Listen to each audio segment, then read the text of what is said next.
Give me 20 minutes. That's all I ask. 20 minutes to expose a lie that has chained you your whole life. I'm going to show you something that will hit you like a freight train. The truth that your so-called weakness is nothing but an illusion. This is not a gentle conversation. I didn't come here to pat you on the back and tell you sweet lies. I'm here to confront you, to challenge everything you've accepted. This isn't for the faint of heart. They've been lying to you about what it means to be a man, feeding you poison disguised as virtue since you were a boy. They told you to be polite, be agreeable, never upset anyone. They taught you to apologize for your strength and to be ashamed of your ambitions. And like a dutiful son of the herd, you believed them. Look around at the life those lies built for you. You sit with your head bowed, swallowing your words whenever they might cause a ripple. You've become a ghost in your own life, visible but not really there. Every day you put on a mask of meekness because you think it will keep you safe. How is that working out? There is a term for this comfortable nightmare you're living: herd morality. Nietzsche named it, and he despised it. Herd morality is the collective cowardice of the masses, dressed up as goodness. It's the code of those who huddle together in mediocrity and call their cowardice virtue. And they've been pushing that code on you your whole life. Herd morality tells you that your natural desires, your drive to stand out, to excel, to take what you deserve, are selfish or evil. It preaches that to be good, you must make yourself small, humble, and harmless. They praise you when you diminish yourself, cheer when you say, "I'm nothing special." They call it humility, but really, it's self-betrayal. Every time you play along with their idea of virtue, you betray yourself. You feel the sting in your gut when you laugh at a joke that isn't funny just to fit in, or when you say it's fine while your heart screams the opposite. Each time you swallow your voice, a piece of you dies. How many times have you kept quiet to avoid conflict, even as anger burned inside you? How often have you smiled through indignity to keep the peace? You act like a peacemaker, but inside you're at war with yourself. You think you're being nice, but in truth, you're laying your own soul on the altar of others' comfort and setting it on fire. They convinced you that self-sacrifice makes you a good man, that a real man absorbs every blow without complaint, gives and gives until he's empty. And you wanted to be good, so you did it. You endured the disrespect, the neglect, the loneliness. All the while, a quiet resentment was growing inside you, like poison. Nietzsche warned us about this resentment long ago. He saw that when people feel powerless, they come to despise power itself. They call their own weakness goodness and sneer at real strength as evil. It's a coping mechanism, a way for the weak to feel superior while staying weak. Look in the mirror. That resentment is in your eyes. You've held yourself back so long, you've begun to hate those who don't. When you see a man unapologetically chase his goals, a part of you sneers, "Must be nice." When someone refuses to back down, you silently label him arrogant. But that's just the herd talking. It's the lie festering in your heart, making you envy the freedom you crave. Wake up. That bitterness is a sign that something's gone wrong inside you. You're not angry at those bold men. You're angry at yourself. Angry for giving in, for being too scared to do the same. You see in them what you could be, if only you had the courage. Every time you turn away from that possibility, you betray yourself again. You've been betraying yourself for years, living like a tamed animal when inside you beats the heart of a wolf. You have an inner predator, your ambition, your will, your power, caged and sedated. And every day you live behind those invisible bars, you tell yourself it's for the best. But you know it's a lie. The cage might be comfortable, but it's still a cage. The bars are invisible, yet you feel them pressing in. shrinking your world to a dull routine. Safe? Perhaps. But alive? Hardly. A man can live for years in quiet desperation, mistaking the absence of pain for happiness, while his soul rots from confinement. Look at the cost of this illusion of safety. All your life you've avoided risk, avoided standing out. And what do you have to show for it? A hollow peace that barely conceals your frustration. A stable job that eats away at you. Relationships where you're a passenger, never the driver. Nights staring at the ceiling, wondering why you feel empty. I'll tell you why. Because you were not born for this. No man is born to be a pet. You were born to test your limits, to push against the world and shape it to your will. That restless ache inside you isn't a flaw. It's your spirit reminding you of what you're capable of. It's the call of your wild nature, smothered but not dead. The world has enough sheep. It doesn't need another timid, domesticated soul. It needs men willing to be wolves, courageous enough to be dangerous, disciplined enough to control it. Being dangerous isn't about harming others or being a brute. It's about being capable, confident, unafraid. A wolf among sheep doesn't need to bite. The mere presence of his fangs keeps the herd in line. Dangerous, disciplined self-mastery. Let those words sink in. Dangerous because you carry the power to fight for what matters. Disciplined because you govern that power with wisdom and restraint. Self-mastery because the battle is within you. Master yourself and no one else can master you. This is what you've been missing, what they never wanted you to discover. Think about it. If tomorrow you woke up fully in control of your life, no longer afraid to speak your mind or chase what you want, who could stop you? Those people who once intimidated you would suddenly seem small. The obstacles you dreaded would become challenges to overcome. The moment you stop seeing yourself as weak, the illusion shatters. Weakness is an illusion. Weakness is an illusion isn't just a slogan. It's the truth. They told you you were weak so often that you believed it. But think about those moments of weakness. Weren't they just moments when you gave your power away? Times you let fear or guilt or shame make the decision for you. The power was always there. You just handed it over. You have swallowed lies about yourself since you could crawl. They said, "Good boy, don't be angry." And you learned to believe your anger was bad. They told you, "Happy wife, happy life." And you heard that your own needs and dreams don't matter. Layer by layer, year by year, they built the illusion of your weakness. Illusions only hold power if you accept them, and you don't have to anymore. Right now, you have a choice. One by one, peel back each lie that smothered your fire. What remains when you do? The real you.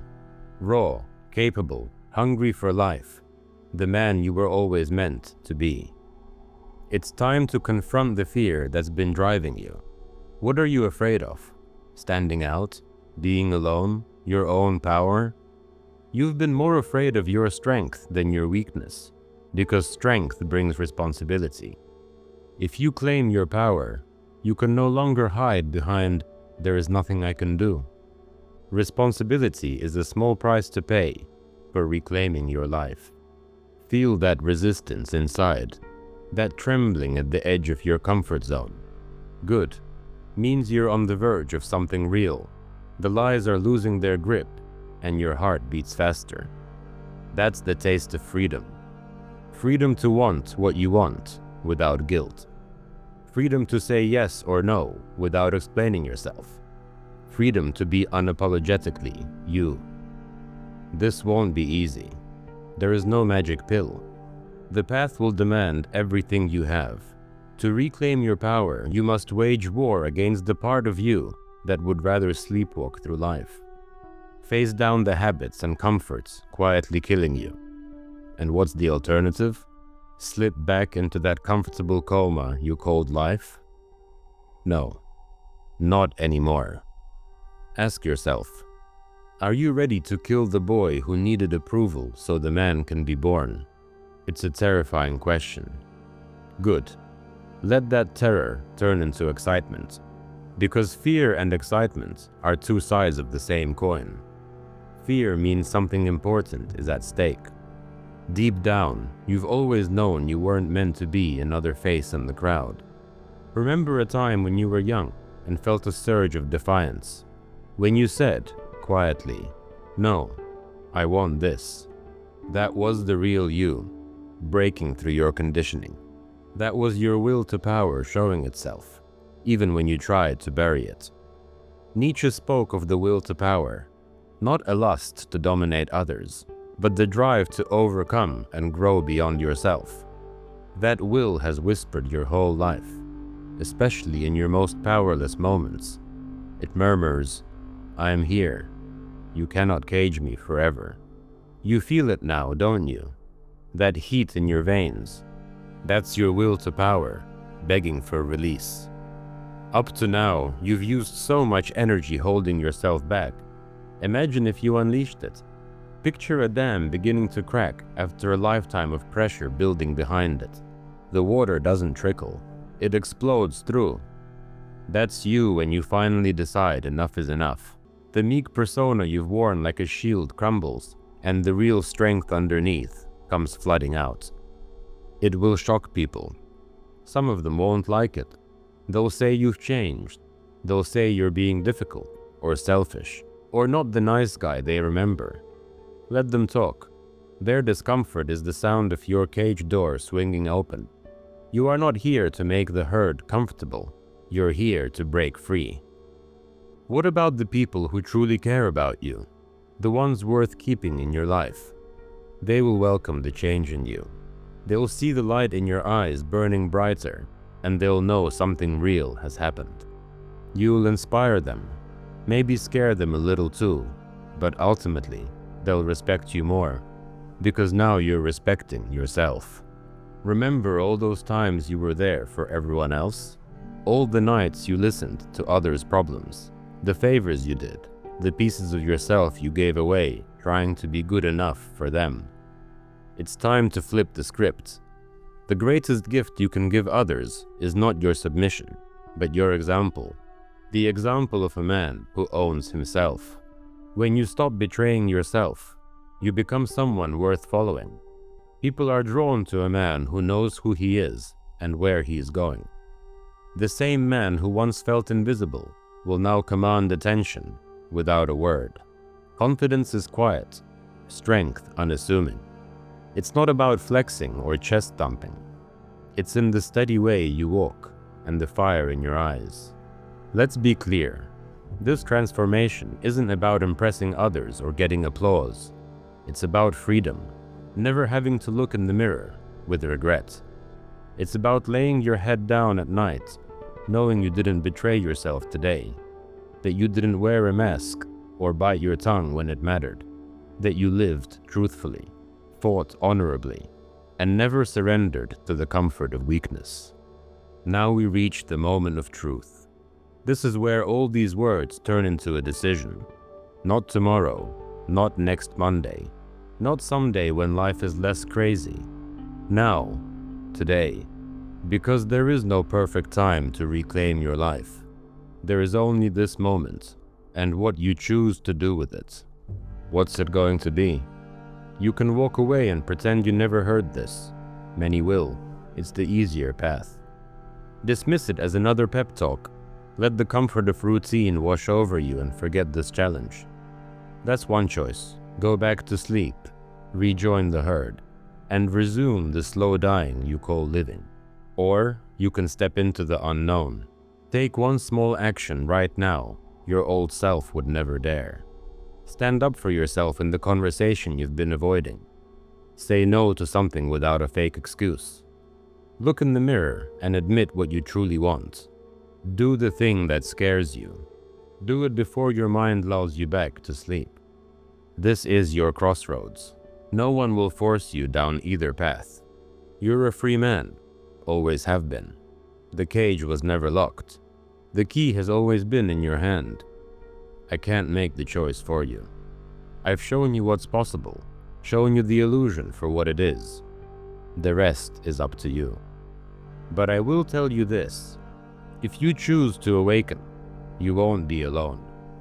When you break the illusion of weakness, you'll find others out here, men pushing themselves, shattering limits, living with a fire the timid can't understand.